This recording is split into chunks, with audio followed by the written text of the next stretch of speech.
You're listening to 101 with Tommie Zam. On the 75th episode, we sit down with Frank Grieco IV, talking about creativity and life. Let's do this. I don't go on tour, I go to war.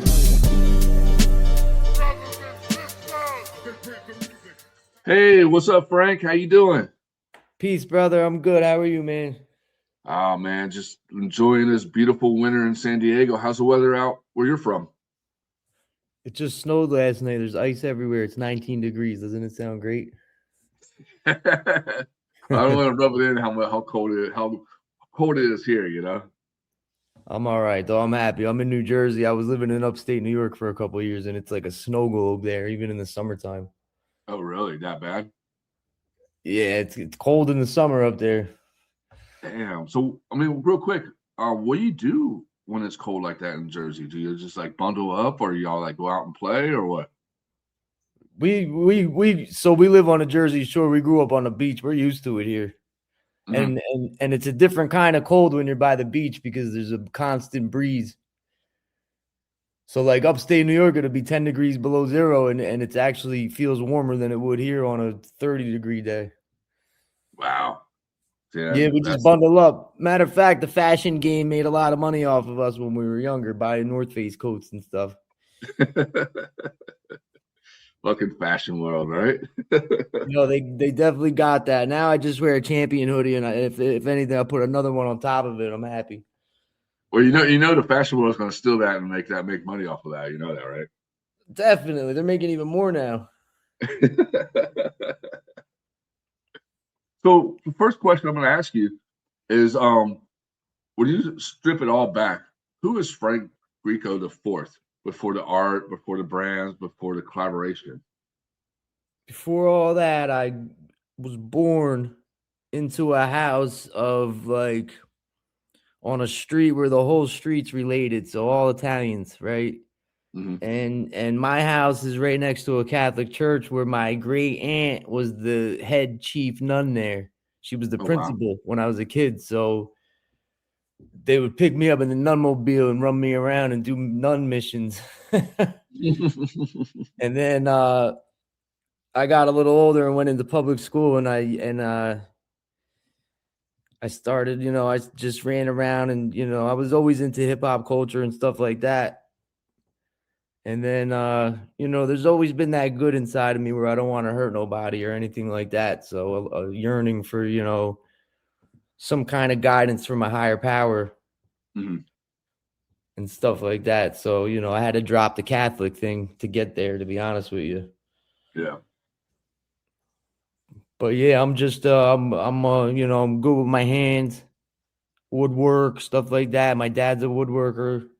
Grew up around that, painters. My great grandfather was a great artist and stuff like that. So that's awesome. And you keep it, that's cool that you keep it in the family, what you're doing. Yeah. When I started doing skateboards, my dad was the one that he made the longboards, and then I would paint on them. Oh, sick. According to him, he invented skateboarding. Well, why'd you say that?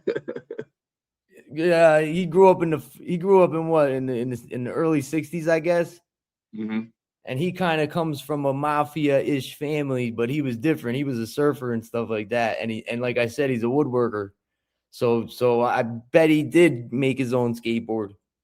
And I bet he was one of the only people around here skating. But he's just a funny guy like that. Yeah. And where did the art first enter your life? And at what point did it stop being a hobby and become something you knew you had to follow? So it's pretty cool because, like I said, my great aunt was a nun. Mm-hmm. They gave me a colored pencil, green, when I was a kid, really young, and I just started. I loved it. I was just writing on everything and drawing stuff. You know what I mean? And then in school, it's just, they would give you school assignments, and then they always gave me great credit on what I was doing. So I kind of just knew from a young age. Mm-hmm.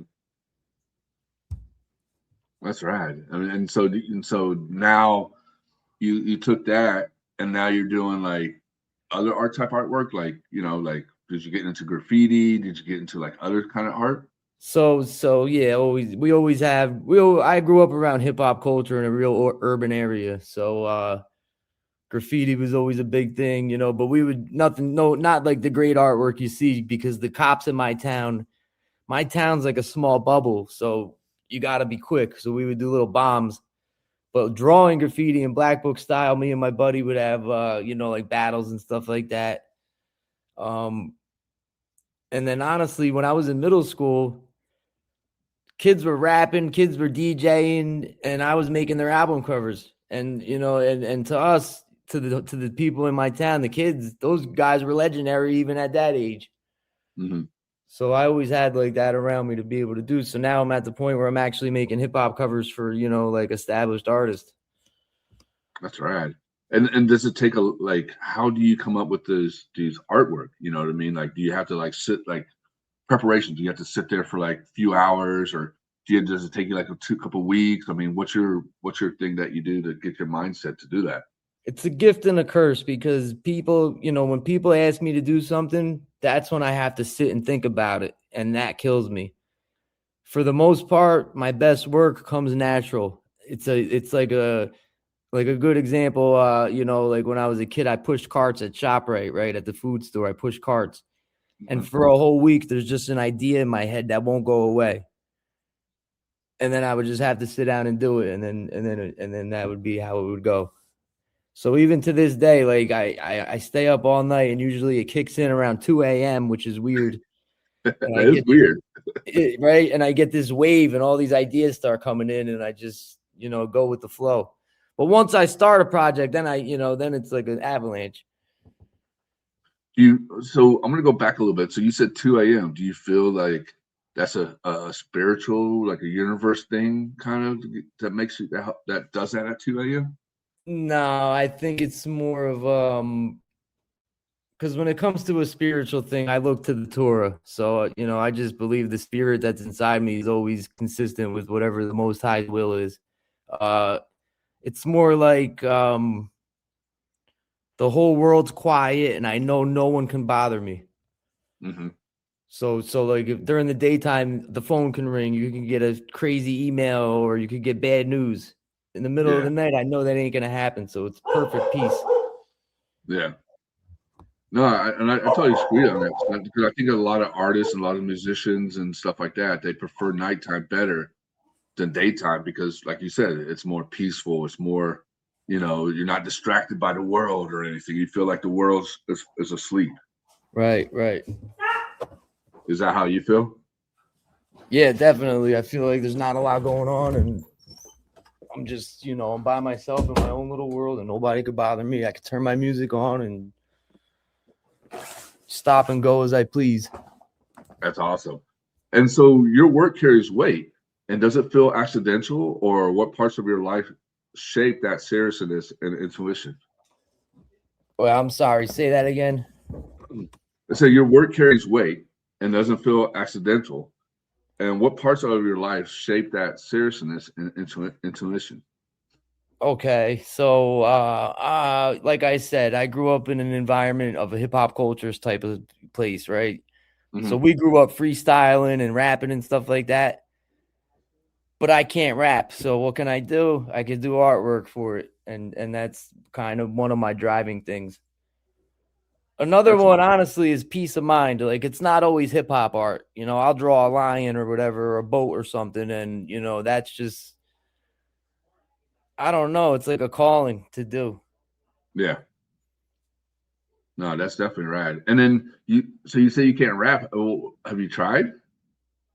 I could spit a freestyle, no doubt, but I think I'm a little bit tone deaf. I think I have a hard time getting on beat, but if I did rap, you would hear about me. Oh yeah. Well, you'll be dropping some lyrics on the Spotify, right? Bro, they would have banned me a long time ago. That's awesome, man. And what's your top 5 hip hop artists that you always liked or influence you? Top 5, I would say. This is just off the top too, with the respect to everybody. Number 1 is Nas. Oh, definitely But 100%. I'm weird with my listing because my best rapper's Nas, but my favorite MC is Inspected Deck, Oh, yeah, right? 100%. Yeah. So I would go like Nas, Inspected Deck. Man, I haven't really come up with a list in a while because I listened to a lot of Cameron growing up, to be honest with you. Cameron's good. I love Cameron. Dipset dropped and they were, real hot when I first started driving. Beanie Siegel was a great MC and rapper that I liked a lot. Yeah. And then I like everybody from Queensbridge, and and honestly, it's always been about Nas, Mobb Deep, and Man, then my like beat when my beat, sorry to interrupt you, but when my beat came out, man, that was was it Hell on Earth? Was it Hell on Earth or no Infamous? classic. What do they That's got? Like three classics in a row? yeah, dude. It was so dude that I still bump that. See, that's another thing when it comes to my list. Like I have to really sit and think about it because you got to have some kind of parameters, and like Outkast got three classics in a row. That puts Yep, them on there, right? yep. Another favorite rapper of mine is AZ Oh, I and was about Cormega. AZ. Oh my god, dude, hands down, his lyrics, his voice. I Yeah. mean, it's just it's amazing, you know. Yep. I And mean, his first I don't think album AZ before he I died. don't think I don't think AZ gets that much respect as other artists, but I mean, I think he deserves it, you know. You know what it might be? I think AZ doesn't drop enough like everybody. He's not flamboyant as everybody else, but when he does drop, everybody knows it. Yeah, He holds weight. yeah, I mean, think about it. He's the only feature on what's, considered the greatest hip hop album of all time. yeah, Illmatic. yeah. And he's on tour right now with his 30 years of Do or Die? Yeah. He just said, I can't believe it's 30 years. I know, it's crazy. It makes us feel young, right? I remember the first time I heard "Ho Happy Jackie," I was with my first girlfriend. It's just, it's just funny. I'm Shit, listening to "Oh Happy Jackie" and I'm kind of looking sideways at her all of a sudden. you're like, hey, you're like her. You kind of relate to this song a little bit. There's a reason I like this song. Yeah, my top five artists are like, I mean, the first two, what you said, Nas and AZ. Um, I mean, I'm gonna say Freddie Fox. Okay, that's a good one. Um, there's oh man, there's so many of them. I have to throw in Boot Camp Click. I mean, that crew right there is so good. No Um, doubt, no doubt. of course, you got to throw Wu Tang on there. See, that's a given. That's why it's hard to even make a list these days. Yeah, you have to throw them on there. But I mean, if I didn't throw them on there, it would be those three, those four, and then my fifth one would always be KRS-One. KRS-One's dope, man. KRS-One's dope. Now, KRS-One's one of those rappers that I can only take in doses, though.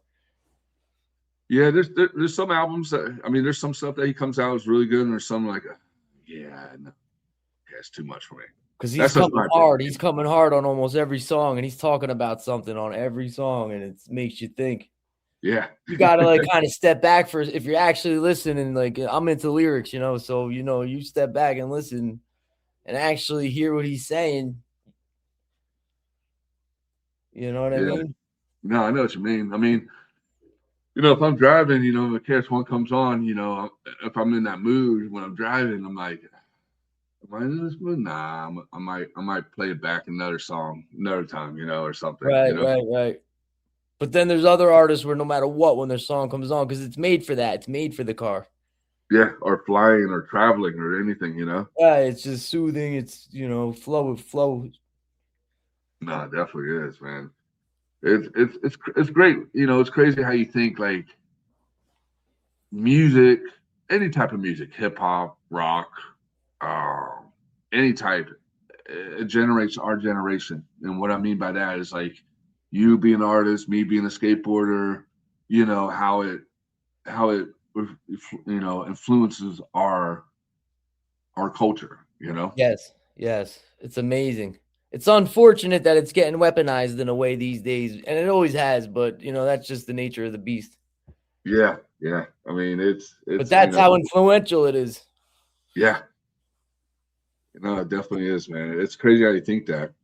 Well, it's like It's what Bob Marley said, hit me with music, because when you hit me with music, I feel no pain. yep. That's 100% on that. And then another question I'm gonna ask you is, how do you approach designs for artists who already carry such a powerful visual and cultural identity about on it without stepping on it? I'm sorry, without stepping on it. Like using as an example, like when I was asked to do something for Inspect the Deck, Yes. how do I approach that? It was funny because just a quick story. Remedy hit me up. Remedy dropped that album, Remedy Meets Wu-Tang. It's like a modern day classic, right?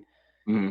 And at the time, I didn't know him and Inspector Deck were, they're really good friends and stuff like that. So he let me know that he wants a custom made longboard and Inspector Deck wants a custom made longboard.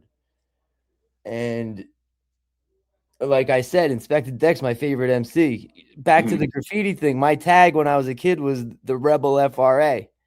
And he calls him, he's the Rebel INS, right? So I had no idea one day I'd be meeting him or working with him. So I approached it. It didn't make me nervous or anything because it was so easy. I grew up listening to these guys. You know what I'm saying? And like we both said, we are influenced by the culture. So I also kind of lived what they're talking about in a way, right? Yeah. So with that, it was kind of easy. And it's funny because Remedy hit me up while I was working on them, and he goes, Inspector Dex. He didn't. I'm paraphrasing. He's like, Inspector Dex very particular, something like that. Uh-huh. And I still didn't even get nervous. I just kept doing what I thought was right, and it worked out. Dude, that's awesome. And what I'll do though is like if it's an artist that I didn't grow up with like that, I'll listen to their music, check out their style and stuff like that, and try to build from there. You know what I mean? Dude, that's rad. And and you have created, artwork for Wu-Tang affiliates and members and stuff. How did that relationship first come together organically? So that started with Remedy commenting on my Instagram one day in Hmm. I think 2017 about the custom made longboards. So it was funny because he hit me up and said he wanted one, and then he said he'll send me a couple pictures, to go off of, right? Hmm. I don't think he understood that I grew up listening to him too.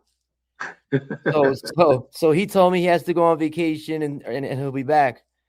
While he was away or whatever he was doing, I just went to work, man. And by the time he got back to me, I think I already had his done. I did a train that has like never again tagged on it like graffiti. So it's like one of the trains they would use to transport people to Auschwitz. Hmm. I got one of them and it's like somebody bombed on it and wrote never again. And then I got the train tracks like destroyed and I got the Wu-Tang Killer B coming at it, kind of like stopping that train because that's it. It's over. Never again. That's sick, dude. Then That's then it was dope. It was a great experience. And then so I got that one done. He loved it. No more question. He's not sending me pictures now. He trusts me. um, and then I started working on Inspected Deck's board. And one of my favorite things from Inspected Deck is I moved through the third world. My third eye is my guiding light on Mhm. Assassination Day on Raekwon's album. So I figured, let me go off that, that bar, that lyric. And I drew the Wu-Tang guy that's on the front cover of 36 Chambers. I like Japanese animation and Japanese art, and they always have real big weapons. So Mhm. I gave Inspector Deck in his hand a real huge magnifying glass. You know what I mean? Yeah. But I since the lyric says my third eye is my guiding light, I kind of drew like a little eye in the middle of the mask. They didn't like that. They didn't. And looking back, I hate it too. So thank goodness, and it's great when when they don't like something, they say it in the best way. You know what I mean? So Yeah. never negative. So I figured I fixed that up. That was just the initial sketch anyway. Yeah. So I fixed that, went with it, and then they invited me to the studio in Staten Island to hand deliver them. How was that, dude? That was was amazing. I got there and Remedy let me in and stuff, and now I'm up in like what I believe is like the studio that a lot of the Wu-Tang records come out of in Staten Island. You're up high. You're looking at the Statue of Liberty. Oh wow. You're looking at, I think, the backside of the Statue of Liberty from his building. Okay. Continental Studios, I think it's called right now. So I'm in there and I walk in and inspect the deck. He's sitting at the desk working on whatever on a computer, and he just turns around and honestly, hanging out with him and Remedy, it was like chilling with people I grew up with. Uh-huh. We just sat there and then and they appreciated the artwork so much. It was amazing because Deck's one of my favorite rappers ever, and I also Remedy. I bought his first album the day it came out. You know what I mean? Sure. I remember I bought his when it was on cassette. Yo, that's crazy. I got it on CD. I was like 14 years old or something. I landscaping money from my dad. I went and got it. See, I was a cassette collector before CDs. Even CDs came out, I still collected cassettes. That's cool. See, like I still collected CDs when YouTube came out and all that. When MP3 players got popular, I always had a big CD collection. That's crazy, huh? So I'm thinking about what we were talking about, and I'm thinking about, damn, if I would have kept all those cassettes, man, holy shit. Dude, for real, man. I had so many hip hop CDs that it's crazy, and I went through a midlife crisis at a young age. At like 27 years old, I started listening to Pink Floyd and Grateful Dead and Bob Marley and all these, and and one day I just kind of just bagged up all my. This is so negative, and I kind of just threw it all away. Yeah. But now we got Spotify. Now we got Apple Music. Now you can just download it and keep it. You know what I mean? Yes. But I'm one of them people that used to love having the book and everything, Yeah. No, I agree with you. I had a cassette. I don't know if you remember, but they used to have like a double cassette cases where you have like a 50 in the front, 50 in the back, or underneath. And so I had 4 of those full of like hip hop cassettes. True, man. Because now looking back right now. The last hip hop cassette I think I ever owned, because I grew up with CDs. I think I had Warren G Regulate or G Funk Era. I had that on cassette, and my mom heard me listening to it, and she threw it in the middle of the street, and I watched it get ran over by a garbage truck. Oh man!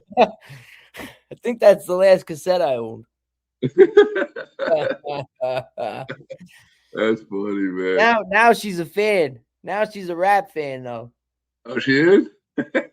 Yeah, I think Eminem helped wean her in a little bit. Yeah, Eminem, huh? She's a Remedy fan too. Oh, sick. So back to the Wu-Tang, going in there. I mean, that was pretty awesome, and that's a great experience to always have in your life, Yeah, it was definitely, and it was cool because I was on like an art high for like a whole year after that. Really?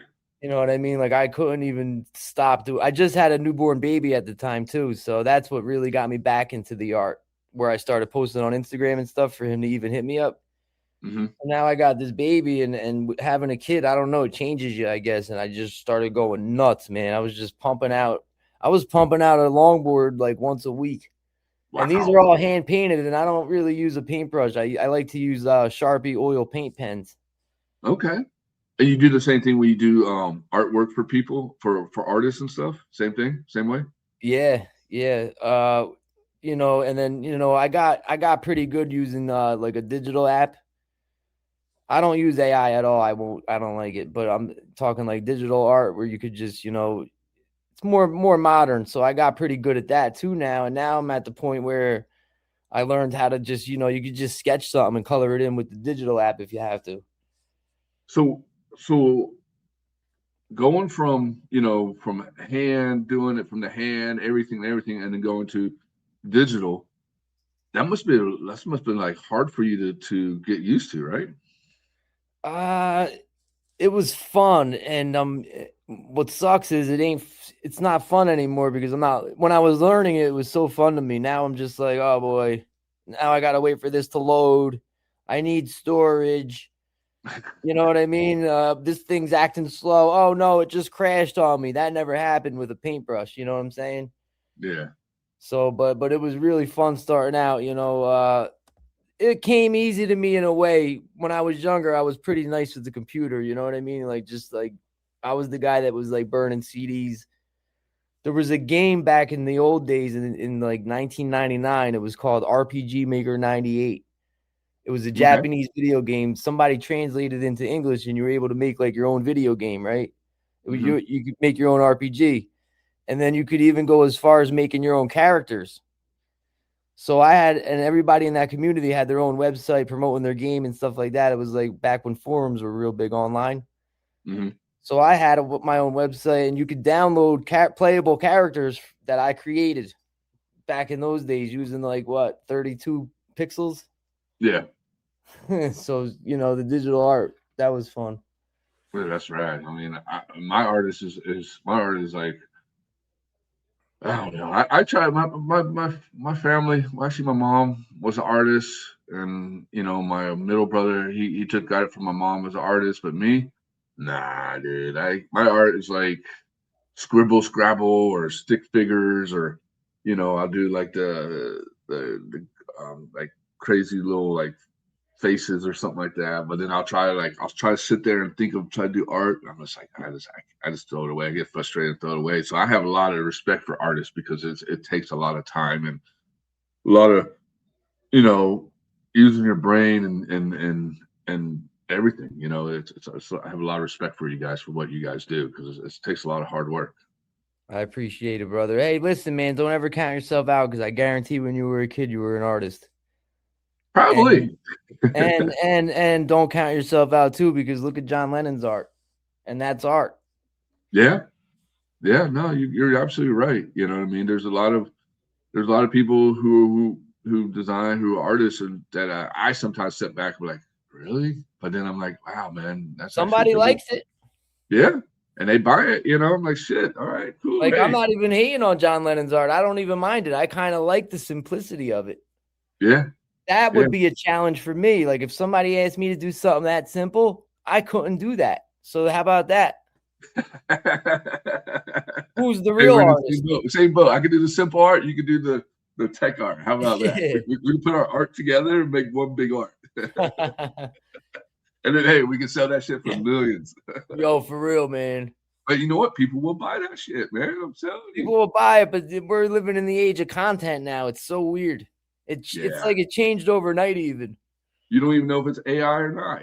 So That like when I first got on Instagram doing artwork, 2016, I Googled like, what's up with Instagram, because I wasn't even on there. And they were like, right now is the best time to be an artist because you got the free promotion with Instagram. You know what I'm saying? But huh. now it's not like that at all. Nah, everybody's an artist on there. It's just, yeah, it's just madness now. Mm-hmm. But that's how you Definitely. got to do special things and keep going. Yeah. And another question too. When you're creating art connected to Wu-Tang, what responsibilities do you feel knowing how deep that legacy runs? That's definitely a big responsibility because, you know, I look up to RZA in my own way. You know what I'm saying? The whole unit, the whole Wu-Tang legacy, everything they did down to the people most people never even heard of. You know what I mean? I look up to all those guys, and I have full understanding that it's possible they're going to see it. So when I come with the Wu-Tang project, it's with all my heart and respect. Mm-hmm. You know what I mean? Yeah, I know what you mean. And Definitely. then, Because we grew up in a Wu-Tang circle of friends. So it's like when you're a fan, it kind of comes natural in a way. yeah, and you understand the culture, their culture and their ways, and Right, you right, know right. you understand their philosophy, the discipline, their code, all that stuff. And And then what does that? Huh? even going with the early philosophy of like, like Wu-Tang Forever, if you listen to the intro, they're kind of like coming from the nation of gods and earths Mm-hmm. standpoint. They say that was created down the street from where I'm from in Asbury Park, New Jersey. They call it it's AP, Allah's Paradise. So that was nothing new either, even coming into Yeah. that understanding. And what does that culture mean to you personally? It seems like it's evolving in a way because people are starting to wake up. You know what that is what it is you know, the so-called black community, they got to have their own community, and that's what that does. It keeps, you know, woman and child and man together, and it keeps, it's a great thing, to be honest with you. The mathematics, the lessons, all that, it creates positivity, even though the media is trying to make it a negative thing. Yeah, no, 100% agree with you on that. I just agree on that. And then you just did a artwork for another Wu-Tang affiliate, right? Yeah, Maya Lansky from Wu Syndicate. Yeah, that's actually a dope album, by the way. You know, that's Bro, I sick. think it's good. I think it's such a great album, and it's amazing because I've been listening to it for months now, you know, starting from the rough, you know, like Mhm. just acapellas.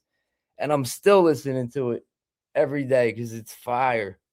Yeah, it is. And It's how'd you come up with that artwork? That was actually me and Maya Lansky. We talk on FaceTime when we were working on the album. So we would have these great conversations on FaceTime. And one night, you know, he likes to have artistic control too. So Maya Lansky, he's a really smart guy and he knows what he wants when it comes to Mm, the perception of what he's doing, right? yeah. So we kind of came up with the artwork together, and the album's called Iron Curtain. We came up with that name together in a way too. Uh, we're sitting there and we're finally talking about artwork now because he didn't even want to talk about artwork until a lot of the tracks were done so we can understand what the concept of the album is and then go from there, if that makes any sense. Hmm. So we didn't want to just throw artwork out there and we don't even know what the album's about yet. So now the album, you know, we got it pretty much done. We know what he's talking about on it. So we're talking one night, and what are we going to do about the cover? And I said something, I'm like, I see curtains. And he goes, Iron Curtain. And then he gives me a history lesson on what the Iron Curtain is. Then he sends me a political cartoon of the Iron Curtain that you know, like Winston Churchill came up with that concept. So there was like Yeah, political cartoons back then. He sends me one of them, and we came up with a great idea. I took that political cartoon, and I just redesigned it to make it look like, you know, what it is today.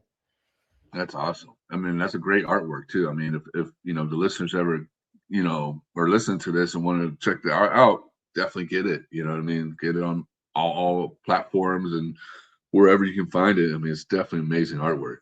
Now we dropped the vinyl with it, and the vinyl has a whole book. It has a booklet of lyric Really? pages. So I did all that too. You know, it's just like graphic design work. That's sick. And where can people get the vinyl at? The vinyl, www.badwatch.store. Okay. So you hear that, listeners? That's where you get the vinyl at. Just run it slow so you can get the whole thing. But no, www. that's pretty rad. I mean, I mean, what you're doing is amazing. I mean, like how he has to come and say, "Hey, I have to do my lyrics first before we do the artwork." Do you do a lot of artists or a lot of musicians do that when they come to you or Maya do art? Lansky. Maya Lansky, he's awesome. So when we first started doing the album, so I'm co-owners of a record label called Bella Ciao Records with Wolf Calzone as my partner, right? Okay. So me and him are always doing things. We're always trying new things, and he sends me beats all the time and stuff, and we just work on things. And we got a YouTube channel, so I'll make a music video for instrumentals, you know, and that I just enjoy doing it. So I upload these videos and stuff. And I sent Maya Lansky one of those, and he gets right back to me, and he's like, you know, he loves the beat. He already wrote something to it, you know what I mean? And then he tells me, send me 5 beats. You pick them. I want a challenge. I don't want to pick the beats. I want you to pick the beats so I can have a challenge. Oh, So Wolf T. Calzone sends me, I tell him, he sends me 20 beats, I think. And I listen to all of them over, you know, few of them right away. I knew it was the one. uh-huh. And then I sent Maya Lansky 5 beats, and he destroyed all 5 of them. Damn. And did he use some of those beats in his album? Yeah, all the 5 beats I sent him are the 5 beats. 4 beats I sent him, and then the other one was the first one I sent him. Okay. So everything that was on that album, that was his way of challenging himself to prove that he could rap on any beat, and he did. So how'd you feel when he said that to you? Were you sweating? Were you like nervous? Like, fuck, all right, I can't fuck this shit up. Well, maybe I would have been, but I did the whole Remedy meets Wu-Tang. I did everything with that one, like as far as the artwork, the vinyl, the specs, the back cover, making the CD, making the label. So I kind of got used to working with, these guys, right? Mm-hmm. So, I kind of learned how to keep my calm. But Maya Lansky, he's another one. He's a real guy. He's a real dude. So it was really easy to talk to him and everything like that. So it wasn't really like that. It was more like, another thing is me and Wolf T. Calzone, we know we have a dope. We know he's the best producer out here right now. Mm-hmm.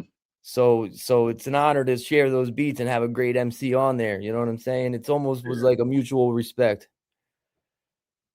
Dude, that's mad respect right there. That's congratulations on that. You know what I mean? That's success right there, you know? Yo, I appreciate it. And another great thing about Maya Lansky, shout out to him for sure, is when I sent him the beats, I kind of gave him a little rundown about Wolf Calzone because he's a 9/11 survivor. Oh, wow. So I was like, just why not just throw a little thing in there, because he mentioned that he can rap about whatever too if I want, you know what I mean? If we want to talk about something like what he can mention per se, right? Yeah. Like so I give him just a little tiny rundown about what happened that day, and Wolf's personal story. He actually saved his boss on the 55th floor. He ran down the stairs with her. Oh, he was in the second tower. Hold on, he ran down a set of stairs with her? So he was in the second tower. The first tower got hit, and a panic strikes in the second tower that he's in. And as far as I understand, his boss kind of went into panic mode. He was able to pick her up and put her on his back or whatever and run with her and convince like 8 other people to get out of there, because they're in the second tower. Nobody knew it was a terrorist attack yet, so they're telling them remain calm, stay here, stay put. Hell no, get the fuck out. He knew to get out of there, and it sucks because he went to the elevator and it wasn't working, so he had to run down 55. I think he was on the 55th floor.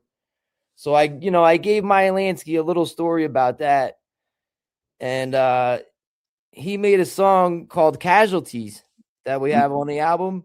That's a good song, by the way.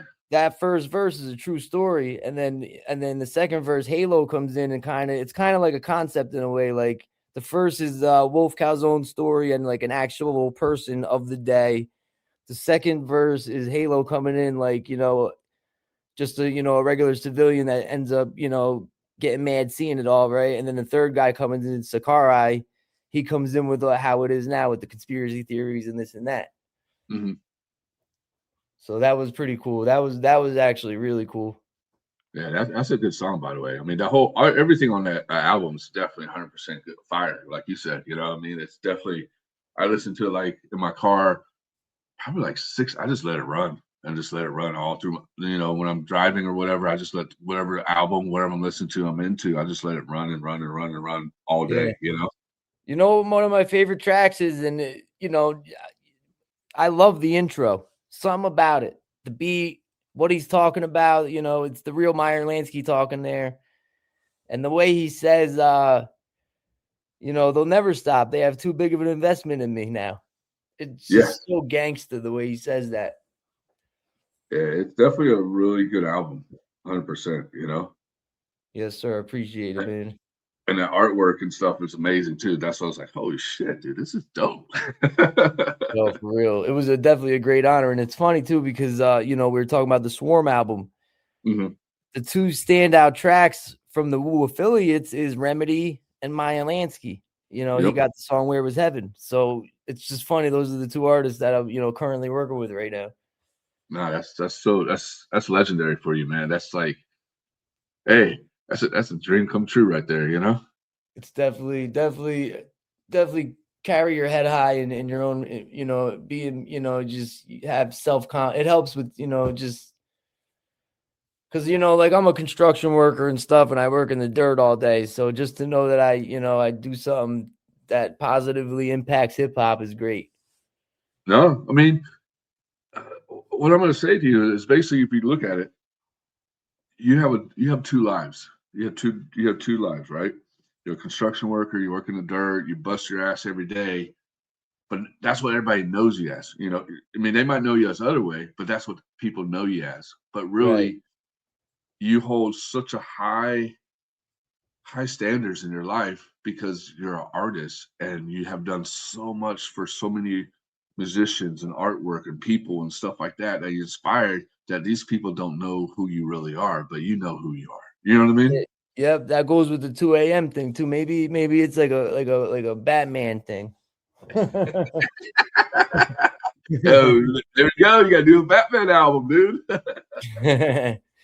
When I was in upstate New York, I'm all excited because Remedy Beats Wu-Tang just came out, and most of the kids up there, they heard of Wu-Tang, but like it wasn't easy to like, because they're listening to like rock and roll on the roofs up there, Yeah. But yeah, no doubt, man. It's definitely a blessing. And I'm going to talk about you and your record label, correct? Yeah, Bella Ciao Records. Yeah, tell us about that. How that started? So that started when me and Wolf Calzone, so he produced Remedy Meets Wu-Tang, and I did the art. So we started talking around that time and stuff, showing each other love and this and that. And his beats were so hot that I hit him up one day. I was like, yo, I got to make a logo for you, dude. And he hits me back and he's like, I want to do an album and I want to make a book with it. He goes, Wow. 12 songs. He goes, 12 songs, 12 chapters. And it's just instrumentals, you know what I mean? And the concept is Alice in Wonderland. And this is based on the Alice in Wonderland confusion technique that the mainstream media uses. So like the CIA came out, they unclassified a document in 2014 about the Alice in Wonderland confusion technique. It's just there's profit in confusion, you know what I'm saying? Yeah. It's the reason the world's crazy right now, too. So that went from being 12 songs and 12 pages to it ended up being like a 3-year-long project that we worked on together. And throughout the process, he ends up sending me this song called Bella Ciao. And he says he wants to end the album with that. And Bella Ciao is like an Italian protest song for the resistance against Mussolini and Hitler and stuff in World War II. Mm-hmm. So it actually originates, they say, with women in the paddy fields in Italy. And, singing Bella Ciao, it means goodbye, beautiful. Mm-hmm. It's kind of like a wartime anthem, bury me under the shade of a flower on top of a mountain. Bella Ciao, Bella Ciao. You know what I'm saying? If I die for freedom, you know what I'm saying? It's like that. So we're all about, that's what it's really all about. So we're working on this Alice in Wonderland album. We're just trying to free people from the mental bondage. And we're trying to figure out the best way to do it. And we figured, let's make a full graphic novel with blueprints and, declassified documents so people could just understand that there is a agenda behind everything. Just to guard yourself is the point. You can't really escape mental prison unless you know you're in it. You know what I mean? Yep, know what you mean. So Bella Ciao, goodbye, beautiful mental prison. Yeah, that's crazy. It's definitely crazy, man. It's a crazy world. That's all I'm gonna say. Yeah, no doubt, no doubt. But the album's fun. It's Alice in Wonderland. We also dropped that on vinyl too. That's on the website too, available with the graphic novel. Okay. It's he used all Alice in Wonderland samples from the 1951 Disney movie. Oh, sick, dude. And we so got every single one, your Cat in the Hat, all that. Yeah, the Cheshire Cat's in there. We got Off with Her Head, stuff like that. It's all Alice in Wonderland samples, and then it's not just instrumentals. You got spoken word from like George Carlin, Rest like in Malcolm. peace. Yeah, no doubt. Malcolm X is in there. Tulsi Gabbard's in there. Jimmy Dore. It's just certain things. Dude, that's sick. And so that's what inspired you guys to start the label, huh? Yes. I heard the song Bella Ciao, and it became my favorite song of all time. I just put it on repeat to this day. That's awesome.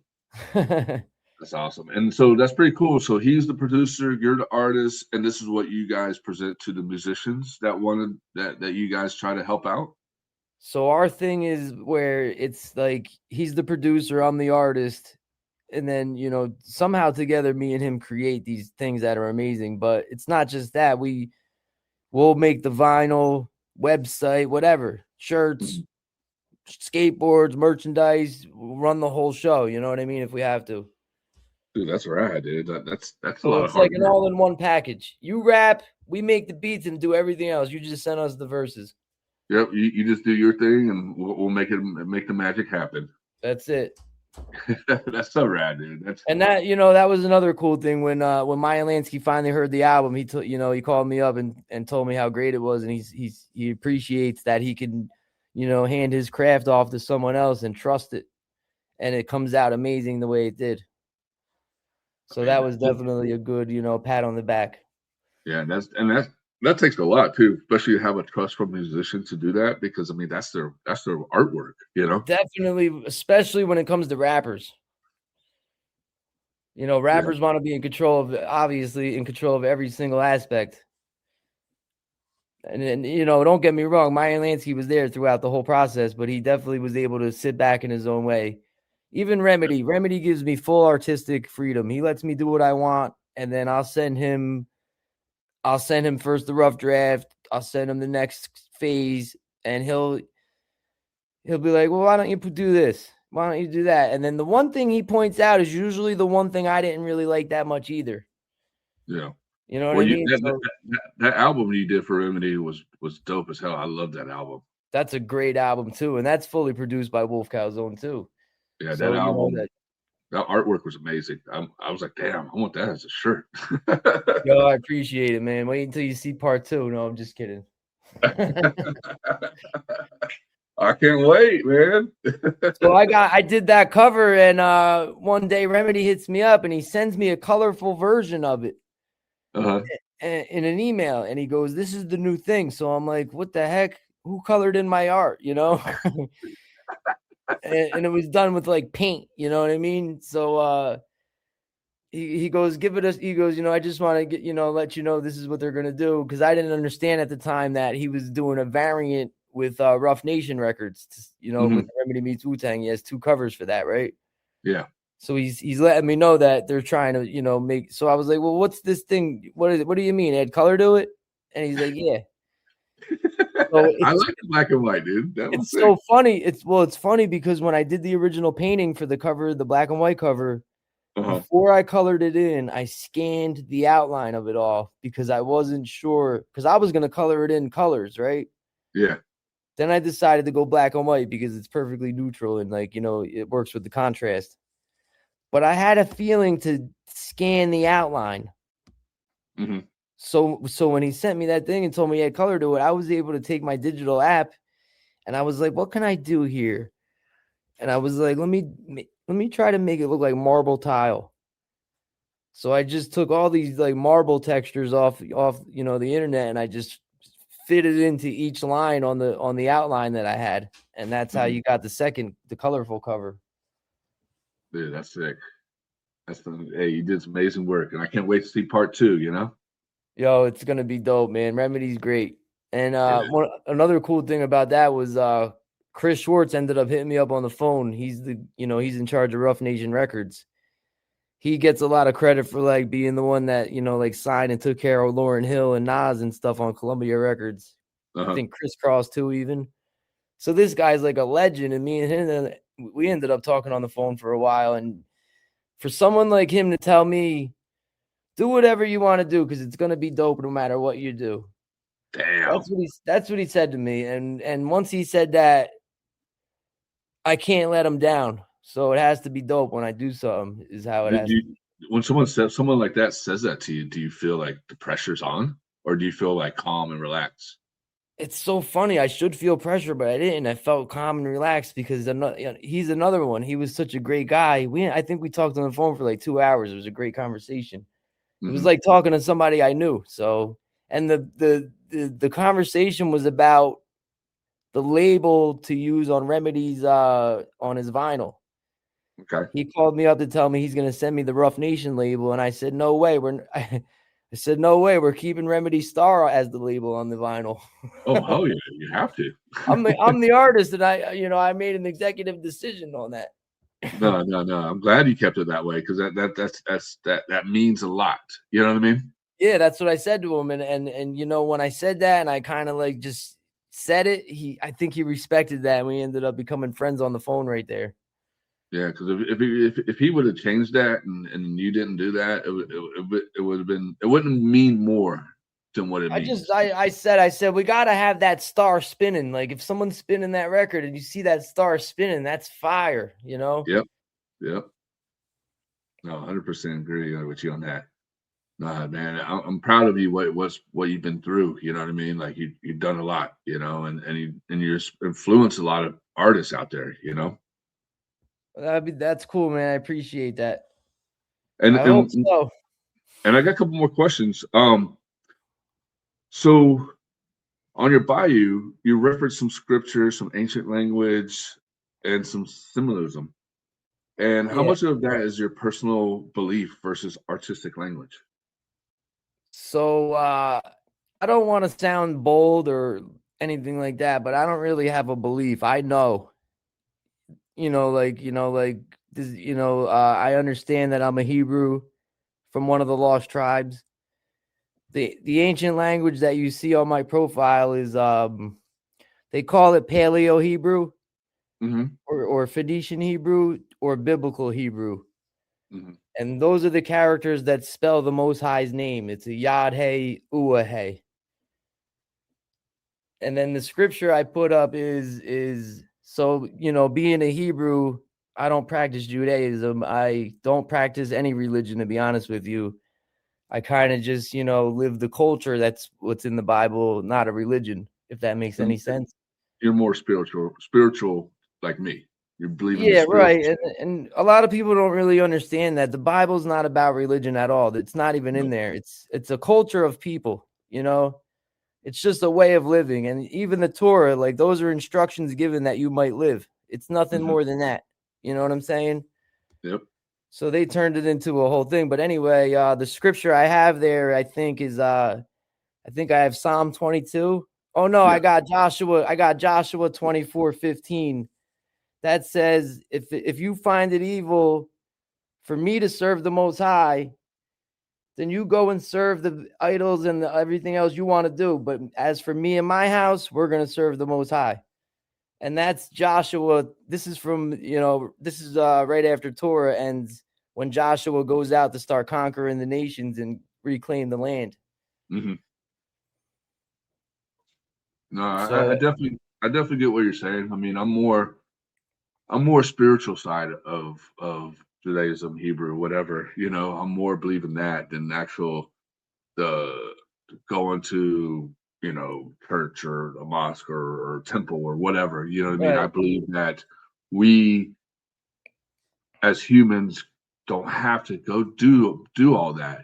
We can actually speak to Hassan in person. When on our own right, time. right. Right. And then, throughout the Tanakh and the prophets and stuff, he suggests that you kind of stay away from the traditions of men. Yep. So the best way to do it is one-on-one, read the word yourself, study it yourself, because it's the living word. You know what I mean? So if you got that inside of you, you get power from that and you get a better understanding of, you start to understand things in a different way, like good versus evil. And that's all it is. Yeah. You know what I And mean? I know what you mean. And do you see your work as carrying messages for those who are meant to see them, or rather than everyone? Uh, Rephrase, say that again. I'm sorry. It's all good. Do you see your work as carrying messages for those who are meant to see them, or is it rather than everyone? Well, like I do what I do with, rappers and stuff like that. And if anybody comes to my page to check it out, they're gonna eventually run into scripture, because I do a thing on the side where I take Bible restored Hebrew name scriptures and I put a beat to it and I make a little video. So I got a whole little thing of that going on. It's called Return of the Nazarene. I like that. So, you're always gonna find a positive message or a deliverance prayer on my Instagram page or my YouTube. Yeah.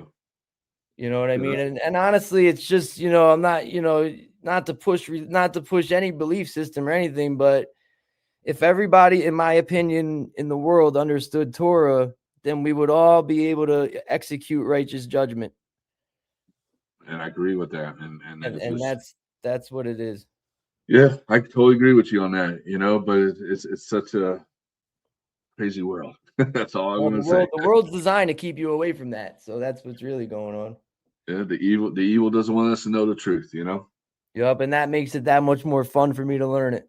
One of my favorite lines in the Bible is Proverbs 25 verse 2. It says, "It pleases the Most High to hide a matter, and it is the glory of a king to seek it out." I like that. I like that a lot. No doubt, man. And then a couple more questions. What's your relationship with the business side of art versus the soul side of it? I don't like the business side too much, so I try to put that in my partner's hands, you know what I mean? Uh the soul side, that's the thing. Like, I even have a hard time like charging people for my art, you know what I mean? That's why I'm happy to print things and have things printed, No, I agree with you. if I that makes mean, any sense. Like, when I started printing skateboards instead of giving away hand painted ones, it was just so much easier. and that way you can keep the originals to yourself. You know what I mean? Keep the original, and then and they don't have to pay a crazy stupid painting price. They could just pay the price of the print, and that's that. No, I definitely agree on that. I mean, that's how I think of a lot of things I do. I do the same thing too. Like, hey, I got things on the side that I keep that I know is original, but I'll give you this because it's just a copy. Right, exactly. So I mean, there's one there question. was sorry. Go ahead. No, go ahead. No, there was a little point where I ended up giving away a lot of. I actually gave away most of my longboards. But like, Really? friends and family, anybody that's ever shown me love or supported me growing up, stuff like that, I would just give them one, and that'd be it. It was maybe I was practicing letting go when I was doing that. Yeah. So I got these two questions, these two last questions. These are going to make you think. All right, you ready? Yes, sir. I always throw the tough questions last. The hot seat.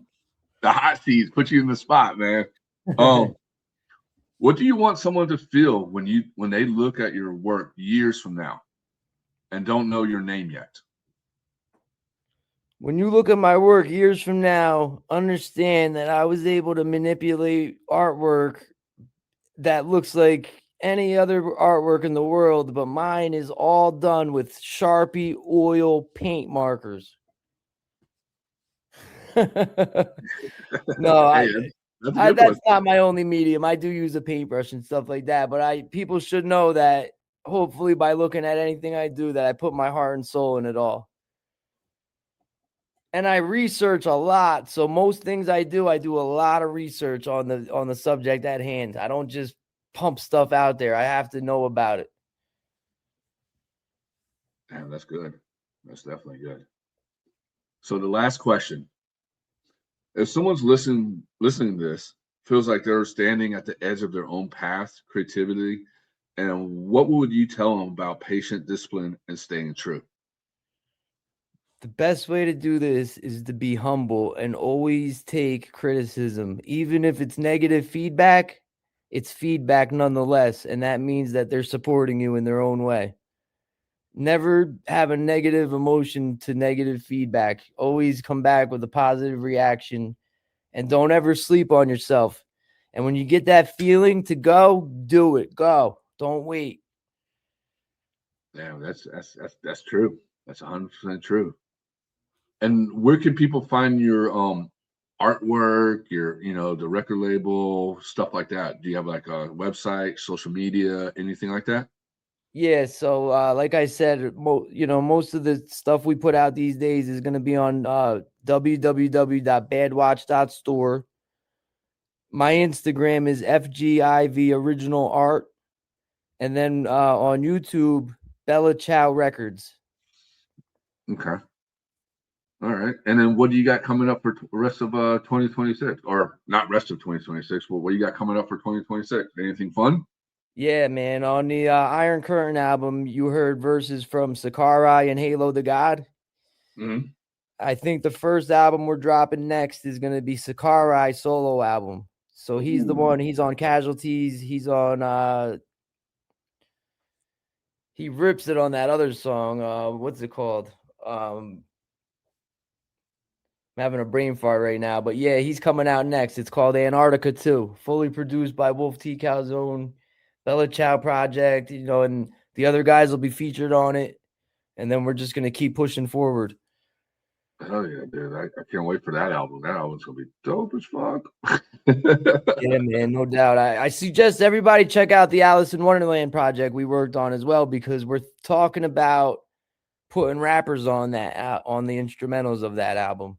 Ooh, I'm actually, is it on Spotify? Yeah, that's streaming on all platforms. Yep. Okay, I'm going to go check it out. called- If you say you have artists on there, I got to hear the beats. Yeah, man, definitely. It's fire. It's called Alice in Wonderland by Sons of San Mikel. It looks like it says Michelle, but it's Mikel. And you hear that? Mikel, not Michelle, guys. Just to give context, if I can, if you don't mind, on the name. San Mikel is how, like, how like a Greek would call, or an Italian would, like Saint Michael or the Archangel Michael. Uh-huh. So, like I said, Wolf Calzone was in the, he was in the World Trade Center and he got out of there, right? Yeah. If you go into the book of Daniel, the first time you really hear about the Archangel Michael or San Mikel would be when he approaches Daniel and helps him out in the lion's den. You know what I'm saying? Yeah. So, and Wolf Calzone, he was able to get out of that lion's den and get out of that inferno. Also in the book of Daniel, you got the 3 Hebrew boys thrown in the fire. Yep. You know what I'm saying? So we took that name out of there. Yeah, that's sick. That's definitely, man. Well, Frank, man, I'm so honored to have you on the show, man, and talk to us about your about what you do and everything, man. And hey, congratulations, dude. I'm so proud of you, dude. Yo, it's an honor to be here, brother. Thanks for reaching out to me, man. If you ever need anything, hit me up. Definitely will, man. Well, hey, enjoy yourself out in Jersey. Stay warm now, okay? Yeah, I gotta go bundle up and figure it out for the night. No, man, I'm definitely thinking about you out there in San Diego, chilling right now, looking at some palm trees. When times get tough, when times get tough, if you have a palm tree to look at, remember there's some people don't. Hey, I'll you know what I'm gonna do? I'm gonna try to find you a palm tree and I'm gonna send it over your way. Man, I used to go visit Florida. One of my favorite things to do was just stare at palm trees. Is that weird? No, that's not weird, dude. All right, homie. Well, thank you so much, man. And hey, I'm so stoked for you, man, and everything in the future, man. I'm proud of you, dude. Super proud of you. Bro, I really appreciate the support, man. I appreciate your whole channel and everything you do as well, brother. No doubt about it. All right, homie. Take care. Have a great night, bro. You too. Bye. Peace.